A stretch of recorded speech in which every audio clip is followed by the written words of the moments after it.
excusez-nous. Arnaud Demanche, vous me faites des petites frayeurs tous les matins. J'ai l'impression que vous voulez tester ma capacité à rester zen. C'est-à-dire qu'il faut quand même vous donner les coulisses. Hein. Arnaud Demanche, il arrive toujours à la dernière minute, comme il a papoté avec Emmanuel Le Chypre dans l'entrée du studio. Ils arrivent On est là, on est là. Dans une ambiance samba, un peu samba do Brasil. On attaque la semaine sur une petite musique un peu joyeuse. Si vous êtes au volant, ça va vous mettre de bonne humeur et c'est très bien. Et oui, parce que c'est la présidentielle au Brésil, le candidat de gauche radical Lula qui arrive devant le candidat d'extrême droite Jair Bolsonaro. Un programme, lui, d'inspiration fasciste, nostalgique de la dictature militaire. Oui, et heureusement, nous avons une experte du Brésil autour de la table, Amélie Rosic. Alors, vous ne le savez peut-être pas, mais Amélie a grandi au Brésil, hein, je ne l'invente pas. Alors, je lui ai demandé, est-ce que Lula est populaire, par exemple, dans les grandes villes, genre Sao Paulo? Et elle m'a répondu, Sao Paulo, si tu veux, il y a un rooftop incroyable, avec les meilleurs caipirinhas du quartier. Tu demandes Frederico, il est super. Donc, je suis pas plus avancé politiquement, mais au moins, on a une bonne adresse. On pourrait y aller tous ensemble. On ne mesure pas forcément tous les enjeux de cette élection. Je me suis donc informé ce week-end en regardant CNews, qui avait fait une édition spéciale. Cette semaine, CNews bouleverse sa grille et vous emmène au Brésil comprendre les enjeux d'une élection pas comme les autres. À midi, un documentaire exclusif. Le Brésil de Bolsonaro. Soleil, plage, totalitarisme et carnaval. Un pays aux mille atouts. Suivi d'un grand débat. Peuples indigènes d'Amazonie. En a-t-on vraiment besoin? Animé par Christine Kelly, toujours aussi exigeante dans ses questions. Mais que Bolsonaro soit nostalgique de la dictature militaire, après tout, est-ce qu'on n'est pas un peu tous nostalgiques de nos 20 ans? On va demander son avis au magistrat Philippe Bilger. Oui, écoutez, bien sûr, on peut ne pas aimer Jair Bolsonaro, je ne l'aime pas, mais c'est comme pour Éric Zemmour que j'ai toujours défendu, sa présence, c'est aussi la liberté d'expression. Et oui, encore une fois, les démocrates veulent interdire à l'extrême droite de s'exprimer, et c'est peut-être ça, la vraie dictature.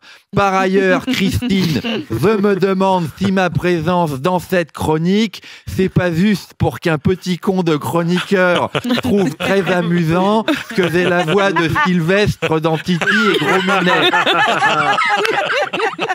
Eh oui, mais ça, c'est RMC, c'est les médias d'extrême gauche. Qu'est-ce que vous voulez ?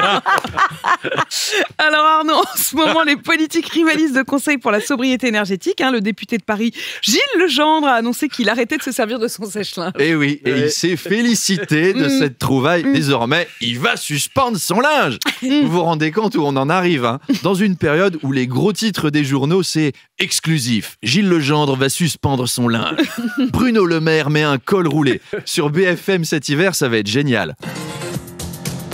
Bienvenue sur BFM TV, première chaîne info de France. Gilles Legendre a décidé de faire sécher son linge dans sa salle de bain.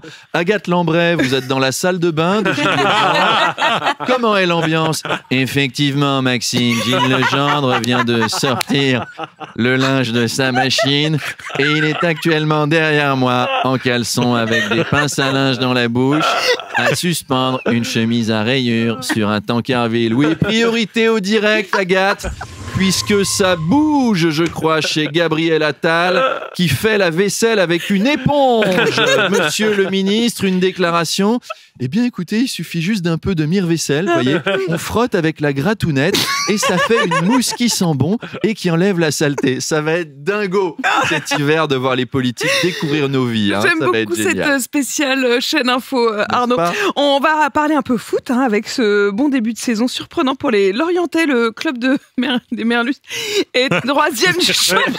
Oui, c'est une découverte. C'est les Merlus. C'est les Merlus, alors. C'est les Merlus. C'est pas une blague. Et oui, c'est pas une blague, c'est leur surnom. Les Merlus impressionnent. Et c'est bizarre parce que normalement, un Merlu, c'est pas très impressionnant. Je veux dire, autant les dogs lillois, les aiglons niçois, les lions indomptables du Cameroun, là, ça claque. Mais vous avez vu les Merlus, vous rigolez d'un coup. Un peu de mal. En plus, un lion ou un dog, j'arrive assez bien à me les représenter sur un terrain de foot, mais un Merlu, c'est vrai que tu le poses sur la pelouse, il va faire ça pendant 4 minutes et après, il est mort.